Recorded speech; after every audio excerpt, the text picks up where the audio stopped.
Hi friends, welcome to my channel. Mother's டேக்கு என்னால் video போட முடியல.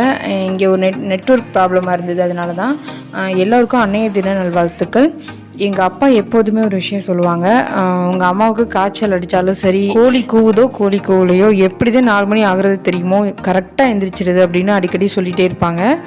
உண்மைதான். எனக்கு 28 வயசு ஆயிடுச்சு. இப்போ வரைக்கும் அவங்க 4 மணிக்கு எந்திரிக்கிறத நிப்பாட்டவே இல்லை. சின்ன வயசில் இந்த உணவை நான் சாப்பிட்டதே இல்லைன்னு எனக்கு தோணுனதே கிடையாது. எல்லா வகை உணவுமே விதவிதமாக அவங்க சமைச்சு போட்டிருக்காங்க. காலையில் ஸ்கூலுக்கு போகும்போது சுட சுட மீன் குழம்பாக இருக்கட்டும், இல்லை மதியம் டிஃபன் பாக்ஸில் கேரட் முட்டை போட்ட சாதமாக இருக்கட்டும், சாயங்காலம் ஸ்கூல் முடிஞ்சு வரும்போது அவல் சீனி தேங்காய் போட்ட வச்ச உணவாக இருக்கட்டும், இல்லை சுட சுட சக்கரவள்ளி கிழங்கு மரவள்ளி கிழங்காக இருக்கட்டும், இல்லை சூடாக அவிச்சு வச்ச வேர்க்கடலை ஆகட்டும், இல்லை வெள்ளரி பழம் ஆகட்டும், இது எந்த ஒரு உணவுமே என்னால் மறக்கவே முடியாது. எப்போ ஸ்கூல் முடிஞ்சு வந்தோம் இதில் ஏதாவது ஒரு கண்டிப்பாக ஒன்று இருக்கும். இல்லை எல்லாமே ஒரு சில நேரங்களில் எல்லாம் கூட இருந்திருக்கு. இதில் எதுவுமே பிடிக்கலாடி கூட ஆளுக்கு 5-5 ரூபா கொடுத்துருவாங்க. 50-50யும் ஒரு முறுக்கு பாக்கெட்டும் வாங்கி சாப்பிட சொல்லி கொடுத்துருவாங்க.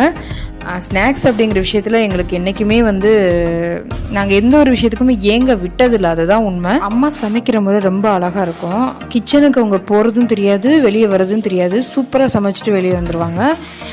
இப்போ வரைக்கும் யார் சமைச்சு நான் சாப்பிட்டாலும், இல்லை ஹோட்டலில் சாப்பிட்டாலும் அம்மா சமைச்ச மாதிரி இல்லையேன்னு எப்பவுமே ஃபீல் பண்ணுறது உண்டு.